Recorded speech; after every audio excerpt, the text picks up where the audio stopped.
This is a story from my book Voice in the Wind, which will soon be a major motion picture trilogy.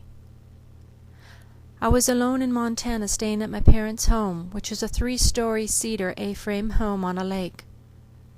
It was around midnight when I woke up to hear something that sounded like a giant hairdryer blowing outside my window.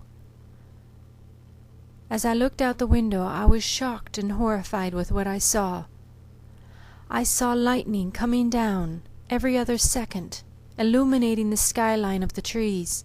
It was then I saw that the 100-foot pine trees that surrounded this home were bending at a 45-degree angle from the winds that were coming off the lake. I ran upstairs, only to see that the whole house was about ready to blow over. It was creaking and popping, and the windows, which were 2.5 stories of glass, were about to blow out. I ran into a room which I felt was safe. I got on the telephone, and I phoned a friend. And I was trembling, I was sweating from the fear. And my friend said, "Don't be upstairs. Go somewhere. Go downstairs where it's safe.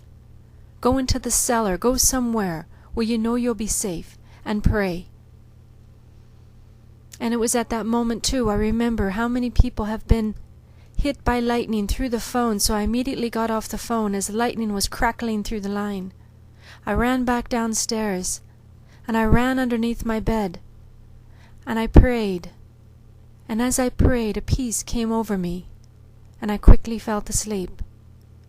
When I awoke the next morning, I went outside, amazed at what I saw. It looked like a war zone had gone on. There was pine trees, 100-foot pine trees, completely uprooted on every side of our house.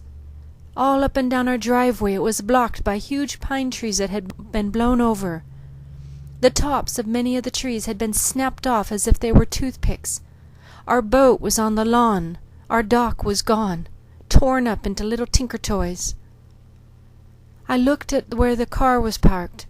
It wasn't my car. It was a car that had been given to me by a man who was going to buy my car. So he had my car and I had his car while he was test driving mine. I looked at where his car was parked. There were 4 pine trees laying on either side, boxing this car in. They had fallen in every different direction, which didn't make any sense because in a storm the trees all fell one direction, the direction the wind was blowing, but around this car, the trees fell in every direction. I was afraid that this car was crushed. But as I made my way over the trees and saw this car, not one branch, not one pine needle had scratched this car.